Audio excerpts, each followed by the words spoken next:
So what happens if a computer in your farm has a hard drive failure and it's in the middle of a stack?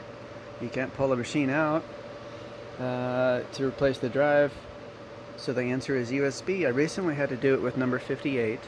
I created a Windows to Go drive. It was a clean install of Windows, so I had to even reinstall BOINC and Chrome Remote Desktop, the proper naming, etc. All the configuration. But in this video, I'm going to see about creating a clone that I can just boot to USB in case the drive fails. I just image it to that drive from my list and plug it in, and it will just boot and start working. So let's go see. So if you've Googled the option, you've probably heard of Hasleo Win2USB. So I'm going to use two methods. Don't update. One is creating it from the existing install. From current install, I'm just finding the user interface and destination drive. This, I would be using a 2.5-inch enclosure by Ugreen, but I've already utilized that for my other one, so this is just an example. I'll link to the great enclosure I used in the description, and let's just say this drive will have a hard drive failure soon. Pretend the cover's on. And let's do GPT. Sure.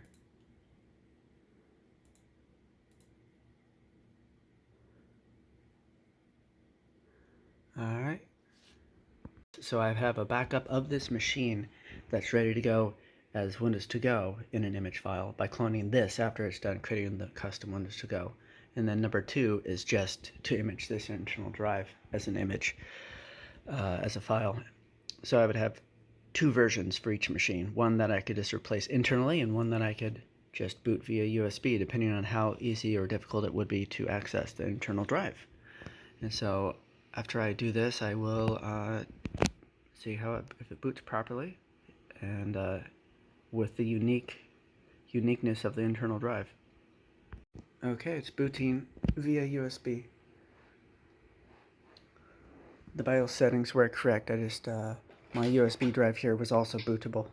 Welcome to the HEV Mark IV protective system for use in hazardous environment conditions. Have a very safe day. There it is. So this is a success. My glasses again. Oh, why are you idle? It'll get busy. Anyway, and so the only caveat is with your stack of machines, make sure in the BIOS that booting to USB is enabled. Otherwise that could complicate things if you cannot access the actual VGA DisplayPort or HDMI in the back to modify BIOS settings. And so now I will image this to a file, and then also image just the internal drive as a regular non-to-go, and repeat that, I don't know, 300 times. That'd be set.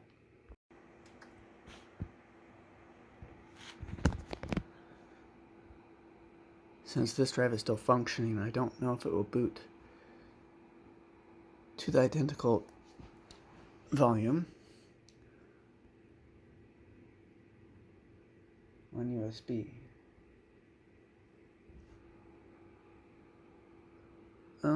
It is. It is reverting to USB first, so there's no hard drive light. So success. Again, this inside is just a Samsung SSD, like an 860. Protective system for use in hazardous environment conditions. So you see here, Very safe day. you see the internal drive and the Samsung external, but the Samsung is primary. If you got a computer management.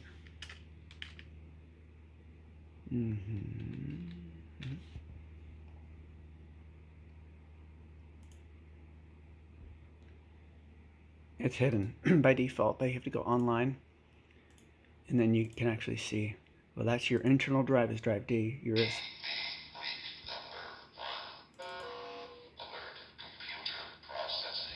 Yeah.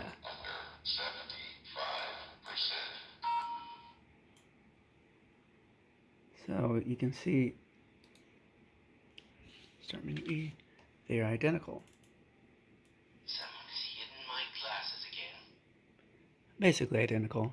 What's different? Oh yeah.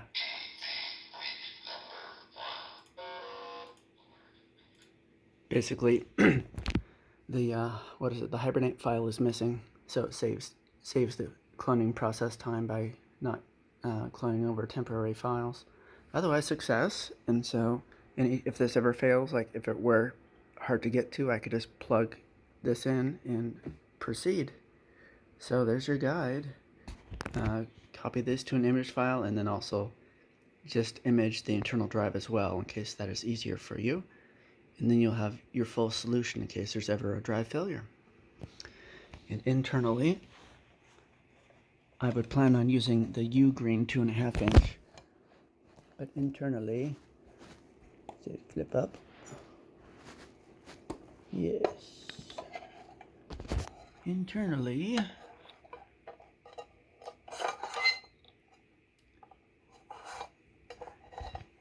just a Samsung, nice and quick, used and inexpensive.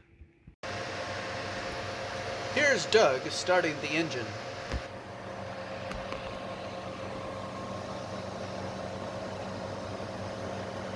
Oh boy. Oh god. Nah, it's fine.